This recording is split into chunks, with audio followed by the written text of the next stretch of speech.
Patan university ફરી એક વખત હવે વિવાદમાં આવી છે। વિદ્યાના ધામને શર્મસાર કરતા દ્રશ્યો સામે આવ્યા। એચએનજીયુ કેમ્પસના તળાવ ગાર્ડનમાં દારૂની મહેફિલ જામતી હોય તે પ્રકારના પુરાવા હાથ લાગ્યા છે। તળાવ ગાર્ડનના ગેટરમાંથી ગાંજો પીવા વપરાતી સામગ્રી પણ મળી આવી। પાટણ યુનિવર્સિટી તળાવ ગાર્ડન આસપાસના વિસ્તારમાંથી દારૂની ખાલી બોટલો મળી આવી છે। વિદ્યાના ધામમાં ફરી એક વખત આ પ્રકારે મહેફિલો ચાલતી હોય તે પ્રકારના દ્રશ્યો સામે આવ્યા છે। ગાંજામાં જે સામગ્રી વપરાતી હોય તે પ્રકારના વસ્તુઓ પણ સામગ્રી પણ ત્યાંથી મળી આવી છે। ત્યારે એચએનજીયુ કેમ્પસમાં તળાવ ગાર્ડનમાં દારૂની મહેફિલ જામતા હોવાના પુરાવા ફરી એક વખત હાથ લાગ્યા છે। પાટણ યુનિવર્સિટી વિવાદોમાં હંમેશા સંપડાતી રહે છે, ત્યારે ફરી એક વખત આ પ્રકારે મહેફિલ જામી હોય તે પ્રકારના દ્રશ્યો જે દારૂની બોટલ છે તે પણ મળી આવી છે। આ સાથે જ ગ્લાસ પણ તે જગ્યા પરથી મળી આવ્યો હતો। એટલું જ નહીં, જે ગાંજો પીવા માટે જે સામગ્રી વપરાતી હોય છે તે સામગ્રી પણ ત્યાં સ્થળ પરથી મળી આવી છે। પાટણ યુનિવર્સિટી તળાવ ગાર્ડન આસપાસના વિસ્તારમાંથી આ પ્રકારે દારૂની બોટલ મળી આવી હતી। તળાવ ગાર્ડન કેટરમાંથી ગાંજો પીવાતી સામગ્રી પણ મળી આવી છે। ત્યારે પાટણ યુનિવર્સિટી તળાવ ગાર્ડન આસપાસ વિસ્તારમાંથી દારૂની ખાલી બોટલો પણ મળી આવી છે। ત્યારે આ સમગ્ર મામલે ક્યારે તપાસ થશે અને જો કોઈ નક્કર કામગીરી કરવામાં આવશે કે નહીં તે પણ સૌથી મોટો સવાલ। વધુ માહિતી સાથે સંવાદદાતા એઝાઝ પણ ફોન લાઈનથી જોડાઈ ચૂક્યા છે। જે એઝાઝ, વિદ્યાના ધામમાં આ પ્રકારે મહેફિલો અજમાવવામાં આવી રહી છે, મહેફિલો માણવામાં આવી રહી છે, પોલીસ તપાસ કેટલે પહોંચી છે? પોલીસને આ કોઈ માહિતી છે ખરી? યુનિવર્સિટી દ્વારા શું કહેવામાં આવ્યું? એચએનજી યુનિવર્સિટી છે વારંવાર વિવાદો સાથે ઘેરાયેલી છે। ક્યાંક ભ્રષ્ટાચાર, ક્યાંક દારૂની મહેફિલોને લઈને વિવાદ થઈ છે। ત્યારે ગયા મહિને જે કહેવામાં આવ્યું કિરીટ પટેલ દ્વારા જે દારૂ મહેફિલ કાંડને લઈને એ ઉગ્ર વિરોધ પ્રદર્શન કરવામાં આવ્યો હતો। એટલે દારૂની મહેફિલ જે હોસ્ટેલના રૂમના અંદર માણાતી હતી ને તેના વિડીયો પણ વાયરલ થયો હતો, પરંતુ પાટણ પોલીસ દ્વારા તેના સામે કોઈ પણ કાયદેસરની જે પોલીસ ફરિયાદ નોંધી છે તો ફરિયાદ નોંધવામાં નથી આવીને ત્યારબાદ કિરીટ પટેલ તેમજ ધારાસભ્ય સહિત યુનિવર્સિટીના કેમ્પસના અંદર જે એનએસયુના સંગઠન દ્વારા વિરોધ પ્રદર્શન કરવામાં આવ્યો હતો અને વિરોધ પ્રદર્શન બાદ તમામ એનએસયુના કાર્યકર્તા તેમજ ધારાસભ્ય સામે ફરિયાદ નોંધી હતી। પરંતુ વાત કરો કે યુનિવર્સિટીનું જે ગાર્ડન આવેલું છે, ગાર્ડનના બાજુમાં આવેલી જે પાણીની ટાંકી છે, ટાંકીના અંદર જે ખાલી દારૂ બોટલનો જે વિડીયો સામે આવ્યો છે, એટલે કહી શકાય કે યુનિવર્સિટીના અંદર વારંવાર ખાલી દારૂની બોટલો મળવાનો જે વિવાદ છે તે સર્જાતો જ રહ્યો છે। અટકાવવા માંગીશ તો પાટણ સાંસદ પણ આપની સાથે જોડાઈ ચૂક્યા છે। જે કિરીટભાઈ, માફ કરશો, ધારાસભ્ય કિરીટભાઈ પણ આપણી સાથે જોડાઈ ચૂક્યા છે। જે કિરીટભાઈ,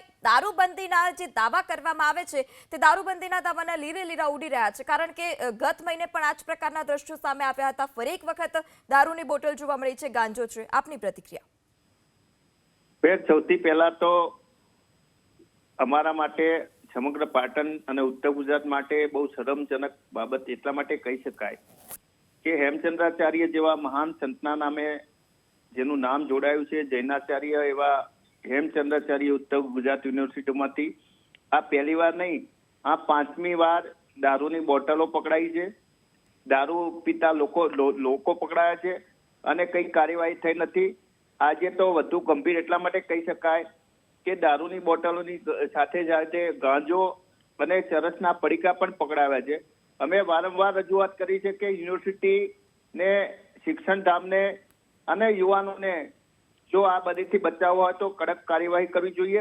એના માટે અમે આંદોલન પણ કર્યું હતું, પરંતુ જો સૌથી પહેલા દારૂની પાર્ટી કરનાર લોકો પકડાયા એ વખતે પોલીસે કાર્યવાહી કરી અને કડક કાર્યવાહી કરી હોત તો કદાચ આવું ના બન્યું હોત। વારંવાર યુનિવર્સિટીનું નગરોટ તંત્ર પણ કંઈ કરતું નથી, પોલીસ પણ કરતી નથી।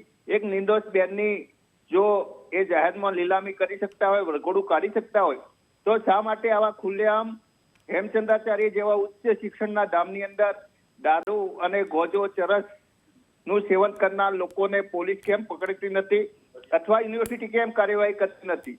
સૌથી નવાઈની વાત તો એ છે કે ગઈ વખતે 6મી તારીખે જે દારૂની પાર્ટીમાં લોકો પકડાયા એમાં યુનિવર્સિટીના રજિસ્ટ્રારે જેને ફરિયાદ કરી હતી એને કુલપતિએ એવું નિવેદન આપ્યું કે પોલીસે જે કાર્યવાહી કરી છે એમાં અમને સંતોષ છે, અમે કંઈ કરવા માંગતા નથી।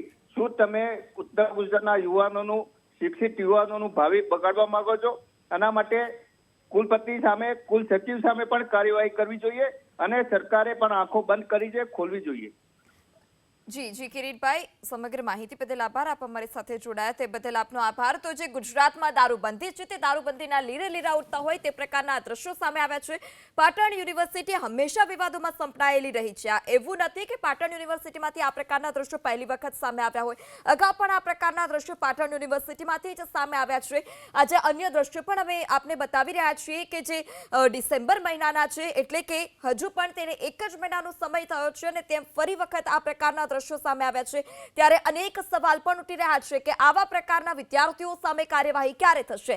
અન્ય વિદ્યાર્થીઓ પણ આ જ પ્રકારના જે સ્થિતિ છે તે જોઈ અને બગડી શકે છે. અનેક સવાલ પણ ઉઠી રહ્યા છે કે દારૂનો ગ્લાસ છે, ગાંજાની સામગ્રી પણ મળી રહી છે.